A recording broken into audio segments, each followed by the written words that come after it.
Good morning বন্ধুরা। আজ শুক্রবার আর এখন বাজে সকাল 10টা মতো। অন্যান্য দিন এই সময়ের রুটিনটা একটু আলাদা হলেও আজকে এই সবে ঘুম থেকে উঠলাম। তার কারণ আজকে আমার ছুটি, তাই একটু দেরি পর্যন্ত ঘুমানো, এই আর কি। ল্যাদ খাওয়া যাকে বলে। আর বাঙালি তো একটু ল্যাদ খেতে ভালোই বাসে। তো যাই হোক, এই নিজের ছোট্ট বেডটা একটু ক্লিন করলাম। আর তারাও তোমাদের দেখাচ্ছি বাইরের পরিবেশটা। যদিও আমার এখান থেকে পাশাপাশি সব বাড়ি টাড়ি দেখা যায়, খুব একটা খোলামেলা না, তাও সকালবেলা একটু বাইরের পরিবেশটা দেখতে তো ভালোই লাগে।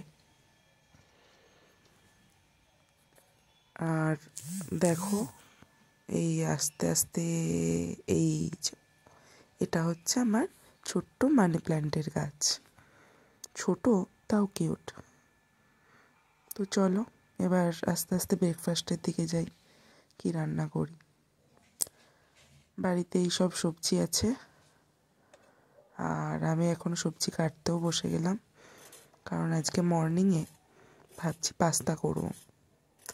অ্যাকচুয়ালি আমি এখানে একা থাকি না, আমার পাশের রুমেই আমার ছায়া সঙ্গী থাকে বলতে পারো, যাকে আমি অল টাইম জ্বালাই, যা খুশি করি। ওটা আমার পাঞ্চিং ব্যাগ। তো সে এখনও ঘুম থেকে ওঠেনি, তারও আজকে কাজের ছুটি। তো ভাবছি ঘুম থেকে ওঠার পরে সারপ্রাইজটা তাকেই দেব। তার জন্যই আমি আজকে বানাচ্ছি পাস্তা। দেখি কতটা সারপ্রাইজ হয় সে। তো দেখো, আমি এখন পাস্তার জন্য সমস্ত সবজি টবজি কেটে নিচ্ছি, রেডি করে নিচ্ছি। খুব একটা ভালো রাঁধুনি আমি না, তবে রান্না করতে ভালোই বাসি। আর সেই শখের থেকেই নানান কিছু চেষ্টা। ছুটির দিন ছাড়া তো এগুলো তৈরি করার সেরকম খুব একটা সময় হয় না।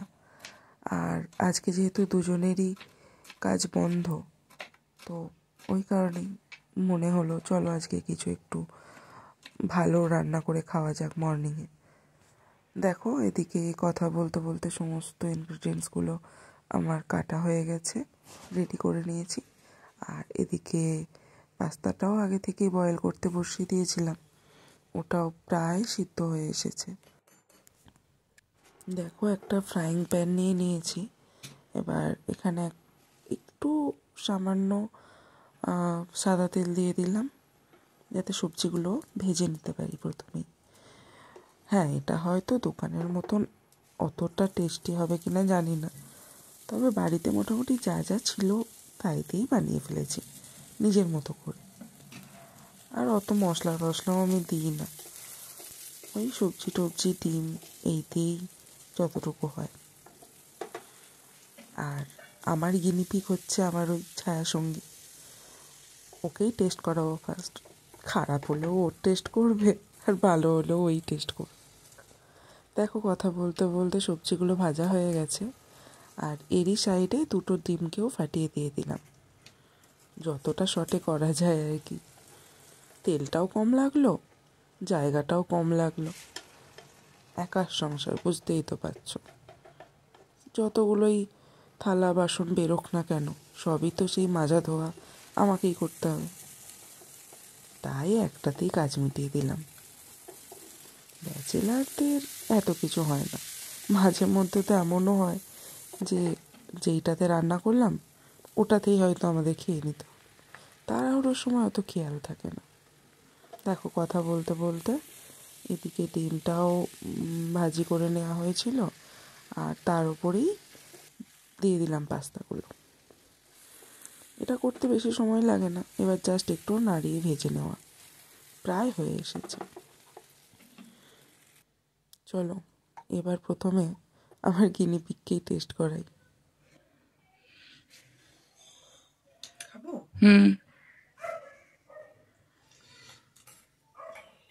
কেমন হয়েছে? ভালো? আমি টেস্টি টেস্টি। আমার চিয়ার্স। আচ্ছা, সকালের পর্ব তো মিটলো, খাওয়া দাওয়া হলো, আড্ডা হলো। তবে আজকে দুপুরে আমার চাপ কম, কারণ আমার ছায়াসঙ্গী আজ বাড়ি থাকছে না। দীপু আজকে একটু বেরোচ্ছে দুপুরে, ওর একটু কাজে, তাই আমি আর সেরকম কোনো রান্নার ঝামেলা করিনি। সিদ্ধ ভাত, আলু সিদ্ধ আর সাথে বেগুন ভাজা, আমার ফেভারিট খাবার। জানো তো, যখন ছোট ছিলাম, সকালে 10টার সময় স্কুলে যাওয়ার তাড়া ছিল, তখন এত কিছু তো রান্না করার সময় পেত না মা।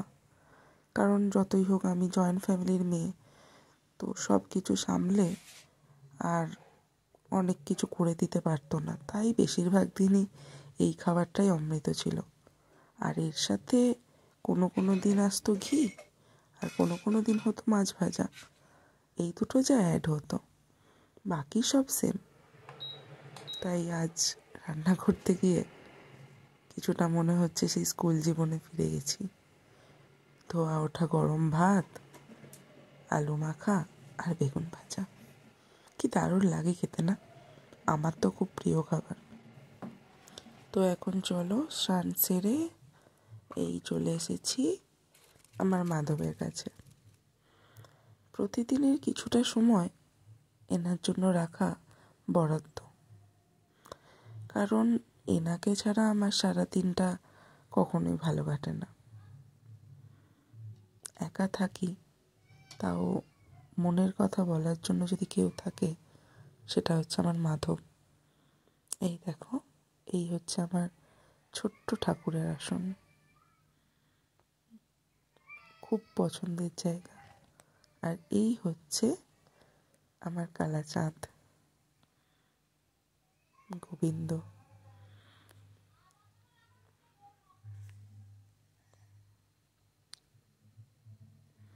আর এদিকে দেখো, আমার সব কিছুই রেডি হয়ে গেছে। তখন বেগুনগুলো যে নুন হলুদ মাখিয়ে রেখে দিলাম, সেটাই এখন ভেজে নিচ্ছি। আর দুটো লঙ্কাও ভেজে নেব, কারণ আজকে অনেক দিন পর ইচ্ছা করলো লঙ্কা দিয়ে আলু সিদ্ধ মাখতে। কাঁচা লঙ্কাই খাই বেশিরভাগ সময়, শুকনো লঙ্কা খাওয়া হয় না। তাও আজ ইচ্ছা করলো, একার মতন, নিজের মতন। জানো তো, বাড়ির সবাইকে মিস করি ঠিকই একা থাকি বলে, তবে কিছু কিছু সময় একা থাকার মজাটাও নিই। নিজের মতন খাই, নিজের মতন ঘুমাই, ঘুরতে যাই, কাজ করি, কেউ কিছু বলার থাকে না, বাধা ধরা জীবন নেই, উড়ে বেড়াই। অনেকে হয়তো এই জীবনটাই খুব পছন্দ করে, আমিও করি, কিন্তু সেই মায়ের বকুনি, বাবার শাসন, সবার সাথে গোটা পরিবারের সাথে একসঙ্গে থাকা, সেটা তো মিস করি বলো। আর যতই হোক জয়েন্ট ফ্যামিলি তো, একসঙ্গে বসে খাওয়া দাওয়াটা করতাম, তার আনন্দ আলাদা ছিল। আর আজকেই একা একা নিজের টুকু করে নিয়ে খেতে সত্যিই ভালো লাগে না, কিন্তু কি আর করার, বাঁচতে গেলে তো খেতেই হবে, না খেয়ে তো বাঁচা যায় না। আর এদিকে দেখো, সব কিছু রেডি হয়ে গেছে, আমি খেতেও বসে গেছি। তাহলে আজকের ভিডিওটা এখানেই শেষ করি। এই আমার সাধারণ জীবন। তোমাদের যদি আমার ভিডিও দেখতে ভালো লাগে, তাহলে একটা লাইক করো। আর তোমরা কী ধরনের ভিডিও দেখতে চাও, সেটা আমায় কমেন্ট করে প্লিজ জানিও। আর পারলে একটু শেয়ার করো। ধন্যবাদ।